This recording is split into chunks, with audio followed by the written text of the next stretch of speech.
اعوذ باللہ من الشیطان الرجیم بسم اللہ الرحمن الرحیم اتترکون فیما ہاہنا آمنین فی جنات وعیون وزروع ونخل طلعها ہضیم وتنحتون من الجبال بیوتا فارہین فاتقوا اللہ واطیعون۔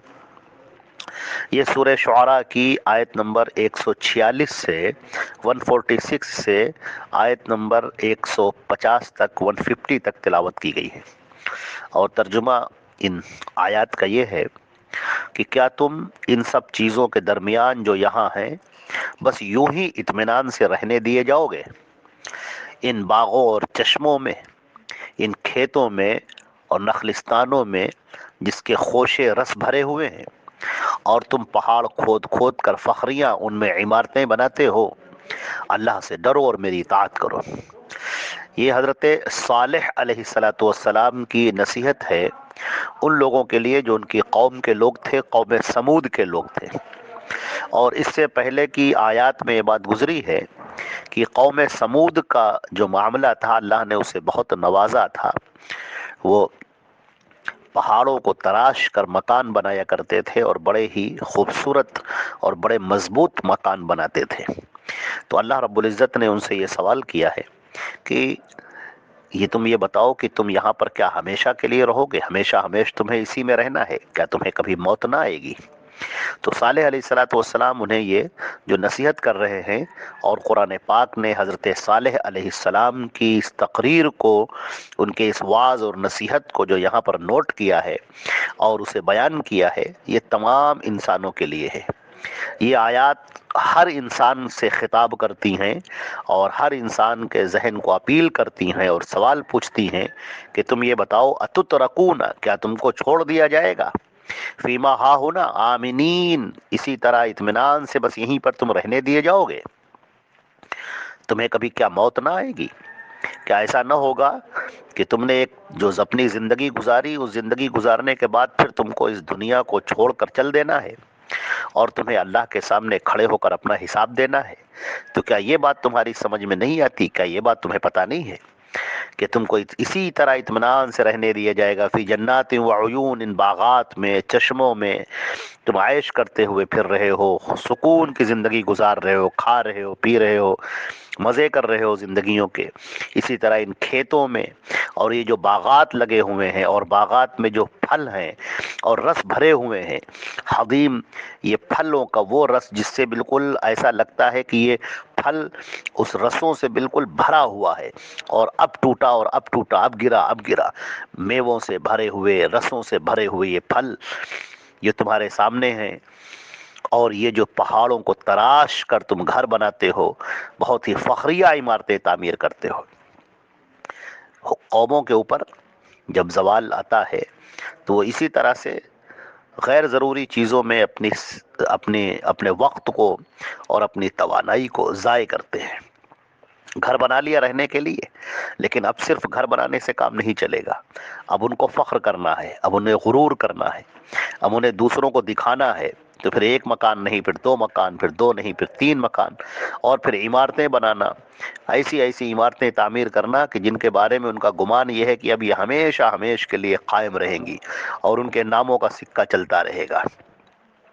تو اللہ رب العزت نے ان سے سوال کیا ہے کہ یہ بتاؤ کہ جو تم دنیا کے اندر اپنی ساری توانائی لگائے دے رہے ہو، کیا تمہیں اللہ کے سامنے کھڑے ہو کر حساب نہیں دینا ہے؟ اور اگر تمہارے ذہن میں نہیں ہے تو ذہن میں تمہارے ہونا چاہیے۔ تم کو جو بھی دولت دی گئی ہے، جو بھی طاقت دی گئی ہے، وہ اس لیے دی گئی ہے تاکہ تمہارا حساب لیا جا سکے۔ تم ایک امتحان کی حالت میں ہو، اللہ نے تم کو دولت دی ہے، اس دولت کا وہ حساب لے گا۔ اللہ نے تم کو طاقت دی ہے، اس طاقت کا وہ حساب لے گا۔ اللہ نے تم کو حکومت دی ہے تو اس حکومت کا حساب لے گا۔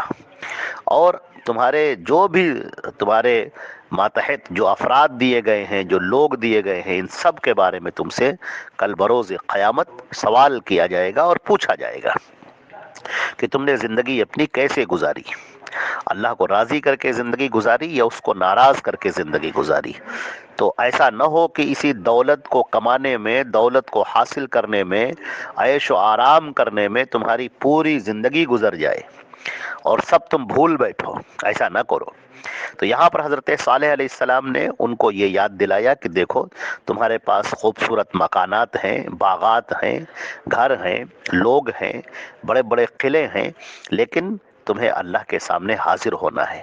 تو ان نعمتوں سے فائدہ اٹھاؤ، ان نعمتوں کا استعمال کرو، لیکن اللہ کو کبھی مت بھولو. نہ کسی پر ظلم کرو، نہ کسی پر زیادتی کرو، نہ کفر اور شرک کرو. سب سے بڑا ظلم اور سب سے بڑا جرم اور سب سے بڑا گناہ وہ اللہ کے ساتھ کسی کو شریک کرنا ہے. یہ قوم صالح نے، جو حضرت صالح علیہ السلام کی جو یہ قوم تھی جس کا نام سمود تھا، اس نے حضرت صالح علیہ السلام کی ان باتوں کو سنا نہیں اور اسی طرح کفر میں اور شرک میں پڑے رہے. جیسا اس سے پہلے کی آیات میں گزر چکا ہے کہ یہ لوگ بتوں کی پوجا کرتے تھے، پتھروں کی پوجا کرنے لگے. اور پھر اللہ رب العزت نے ان میں کئی پیغمبر بھیجے، مختلف پیغمبر بھیجے، اور ہر پیغمبر ان کو سچائی کی راہ دکھاتے رہے اور اللہ سے ڈراتے رہے. مگر یہ قوم اس قدر غرور میں چور تھی کہ اپنے علاوہ کسی کو کچھ سمجھتی نہیں تھی. وہ کہتی تھی من اشد منا قوہ، ہم سے زیادہ طاقت میں کون ہے، ہم سے زیادہ قوت میں کون ہے. اسے اپنے مکانات پر، جو پہاڑوں کو تراش کے مکانات بنائے گئے تھے، جو قلعے بنائے گئے تھے، ان قلعوں پر، مکانات پر بڑا ناز تھا، بڑا غرور تھا. اسی طرح جو باغات تھے اور جو کھیت کھلیان تھے اور جو دولت مندی تھی، اس پر انہیں بڑا ناز اور بڑا غرور تھا. تو پیغمبروں کو جھٹلایا. پھر اللہ نے حضرت صالح علیہ السلام کو بھیجا اور صالح علیہ السلام نے ان کو بھی سمجھایا اور خوب سمجھایا. پھر انہوں نے حضرت صالح سے مطالبہ کیا اور کہا کہ اگر تم نبی ہو تو یہ جو سامنے پہاڑ ہے، اس پہاڑ یہ پھٹے اور پہاڑ سے ایک اونٹنی نکلے اور اونٹنی نکل کر بچہ دے تو ہم مانیں گے کہ تم اللہ کے نبی ہو. حضرت صالح نے اللہ سے دعا کی اور کہا کہ اللہ تعالیٰ اب کیا کرنا چاہیے، لوگ ایسا ایسا مطالبہ کر رہے ہیں. اللہ تعالیٰ نے کہا ٹھیک ہے، ہم یہ مطالبہ پورا کر دیں گے، لیکن اگر اس کے بعد بھی کوئی ایمان نہ لایا، مان لیجئے، تو پھر ہم اس پوری قوم کو تباہ و برباد کر دیں گے. صالح علیہ السلام نے بات ان کے سامنے پیش کی. انہوں نے کہا ہاں بالکل ٹھیک ہے، تم ہمیں دکھاؤ. اور پھر ایک وقت جب آیا، سارے لوگ اکٹھا ہوئے اور سامنے کا پہاڑ پھٹا اور اس میں سے اونٹنی نکلی اور اونٹنی نکل کر اس نے بچہ دیا. اور اونٹنی اور اس کا بچہ دونوں بستی کے اندر چلتے پھرتے تھے تاکہ لوگ یہ نہ جانے کوئی جادو تھا، کوئی شعبدہ تھا، کوئی سحر تھا. نہیں، وہ اونٹنی کھاتی تھی، پیتی تھی، چلتی تھی، لوگوں کے درمیان گزرتی تھی. مگر ان لوگوں نے سرکشی کی، ایمان تو نہیں لائے، بلکہ اس اونٹنی کو ان لوگوں نے مار ڈالا. اس کی جو گردن تھی اس کے کاٹ دی، اس پر تیر چلائے، اور وہ جو چھوٹا بچہ تھا اونٹنی کا وہ چیختا ہوا بھاگ گیا اور اسی پہاڑ کی طرف چلا گیا جدھر سے وہ آیا تھا. اس کے بعد پھر اللہ رب العزت نے اس پوری قوم کو تباہ و برباد کر دیا. اس کی سرکشی حد سے زیادہ گزر گئی تھی اور پوری قوم یہ برباد ہو گئی. اللہ کے پیارے نبی صلی اللہ علیہ وسلم غزوہ تبوک میں جب ادھر سے جا رہے تھے تو اسی علاقے سے جب وہ گزرے، جو مدائن کا جو علاقہ ہے ادھر صالح علیہ السلام کا جو علاقہ، تو وہاں پر جب آپ نکلے تو آپ نے اپنے صحابہ کرام سے کہا کہ اے لوگو، یہاں سے گردن جھکا کے نکلو، روتے ہوئے نکلو، اور یہاں کے پانی سے اگر تم نے کچھ کھانا پکایا ہو تو اسے انڈیل دو. یہاں پر اللہ کا عذاب نازل ہوا تھا. یہ ایسی قوم ہے جس پر اللہ کا عذاب آیا تھا.